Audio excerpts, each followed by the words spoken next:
Hey, what's up? I'm Portia King, a member of the Three Piece on Mount Sauce Radio, and I am live at the Anti-Bait Truck Free Shoe Event Giveaway. So I'm sitting here with John McKinley, Charles McKinley. I'm so sorry. I'm here with Charles McKinley and Vic Mensa. McKenzie. McKenzie. Okay. So you were on the ground when you first saw the first bait truck in Inglewood. So can you just talk a little bit about your reaction to seeing it and knowing that it actually existed and wasn't a myth? I was riding through Inglewood. I usually walk because I'm a community activist in Inglewood community. So I rode down that way that particular day.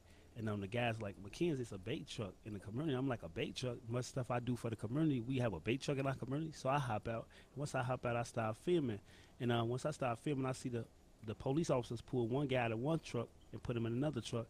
And the whole community went crazy like, oh, but y'all trying to set our people up. You know what I'm saying? Y'all putting a bait truck in the community don't have nothing to live for. You know what I'm saying? We don't have no basketball courts. We don't have no resources, no nothing in Inglewood. So by them putting a bait truck in Inglewood area, it's crazy. It really hurt me because I fight so hard for them young guys every day to make a change and difference in the Inglewood area. And then the second day, Mark G. Johnson captured the same thing in the same way in the same community. But it's really hurtful though. It was really hurtful. Okay, yeah, because I'm from Chatham, so I remember hearing stories about this bait truck and just word of yo, it's this white truck riding around. Don't shit, leave it alone. That's not necessarily set up. So had you heard about it before you actually saw it in your community? I never heard about it. I heard about the bait car, but I never heard about no bait truck. And what they were saying, they was trying to catch the people from the railroad. I mean, why would you bring a truck on the streets if y'all trying to catch somebody on the railroad? Keep it with the railroad.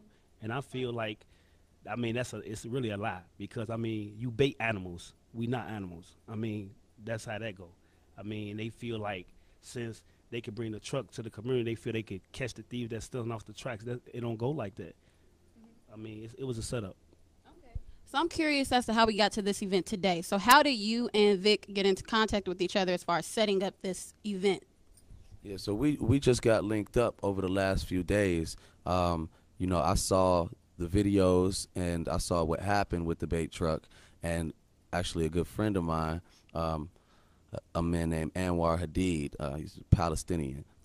He hit me and he had the concept. He was like, you know what, we should give away shoes where they were trying to catch people for stealing, and immediately that idea just jumped out the stratosphere and kind of got large, and we had some help from Sean King, who publicized it and got people from around the world to donate shoes for us to give away in the community. Because the way I see this entire action and initiative is in the spirit of what the Black Panther Party started, doing in the 60s, policing the police.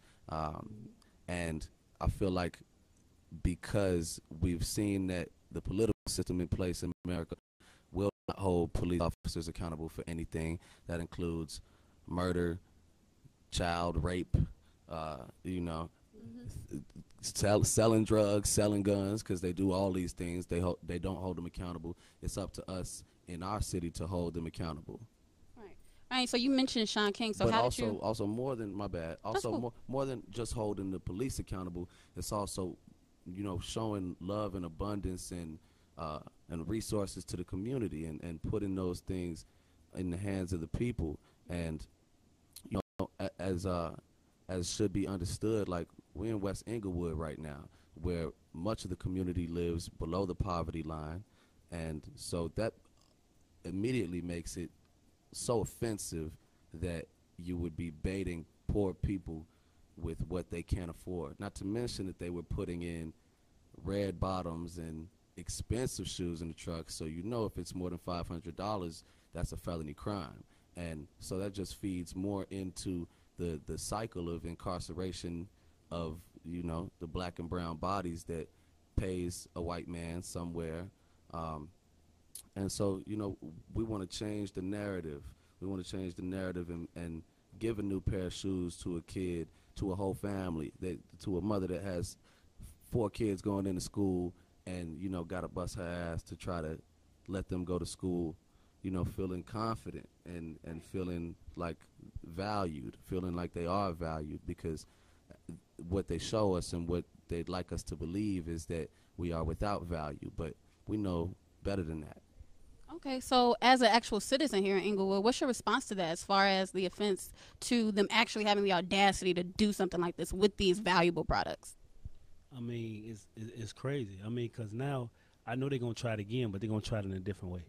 You know what I'm saying? So they're gonna try something different, and they're gonna try it in a different way, and it's just a disgrace for the community, and it's hurtful. I mean, for a young guy like me, growing up in the Inglewood area and seeing all the things that's happening, even the black on black crime and the white and the blacks into with each other. I mean, and there's so much killing in Chicago.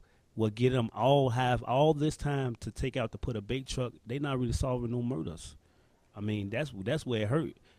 Y'all supposed to be spending all that time catching people who killing people, not baiting people in to steal stuff. I mean, I don't get it. And I'd like to speak too briefly on black crime and the myth of it.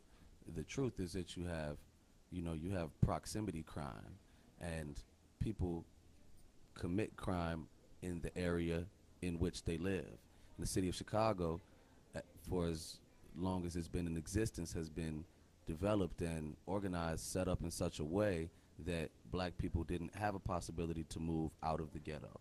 It was redlining and bogus loaning policies that, and even the construction of the Dan Ryan, all these things were done to keep black people in particular areas. And when you would try to move into Portage Park, people were getting their houses burned down. You know, and they put up the projects, tear down the projects. You know, just to kind of, all of this is treating our people like animals. You know, put us on top of each other like you do cattle, and you know, so it was all systematically foul. planned. Yeah. Yeah. Okay. So another question. Let's talk about why we're here today. So what are families? There's a very long line outside. What are they going to receive today? What can we expect? Yeah. So we have, over 10,000 shoes donated from around the world, and from also a couple of the major shoe companies. Reebok has sent us some shoes. Under Armour sent us some shoes. There's plenty of Nikes, Air Force Ones, Vans, Adidas, everything. Yes. And everything is 100% free. There's no strings attached. This is, just a vote of confidence in the community, because what you have in our city right now is like a dangerous virus of hopelessness. You know what I'm saying? And the violence is just a product of that, because people don't have resources. If you look around our neighborhoods, it's vacant lots everywhere. There's no investment into the community. Everything's being taken away from the community, so we want to be the people to give into the community.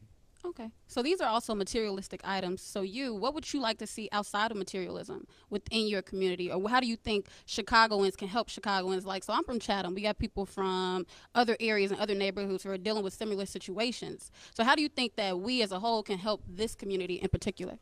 Man, we could come together, you know what I'm saying? And let's come up with a strategy to make them build something in our community, like a Boys and Girls Club center or something like that. We don't have that in the community no more. So as we could get that, we could come together as a whole. That would make a big difference in the change in our community. And one other thing, I really want to thank Bro Vic for doing his thing, because he didn't have to do it, you know what I'm saying? And that's a great feeling for him to come out and support his city and seeing what they doing to his people, you know what I'm saying? And it feel good to work with Bro, because we're on the same page, you know? And I will have to say I second that, because it does seem as though since I first heard your music, you have remained authentic and true, and you have not blemished or flinched a bit in your character or in your characteristics. So he's doing the thing with the Fruities. That's his favorite hood snack that I found out. Yeah. So I think that, moving forward, to also respond to your last question, that it's good to have people like Charles on the ground and expand in his efforts in policing the police, but also in changing the conversation about the violence to be about resources. Like he said, when you have 75 shootings in a weekend, you got 15 murders, and the police are saying, we don't know what to do, and then they're putting a bait truck into the community. What the conversation needs to be is, how can we empower this community? How can we give these kids options and resources and things that they can do in the summertime other than steal, shoot, and gangbang and sell drugs because they have no options. You know what I'm saying? So how can we create different avenues for these kids and adults to see Yeah. success? Yep, I agree. Well, thank you all so much for your time. This is Mouth Sauce Radio, and we are so excited to actually be on the ground here and actually be a part of something so special to a community that I hold dear to my heart. So thank you all so much for your time and your efforts. We really do appreciate it, and you're watching Mouth Sauce. Thank you.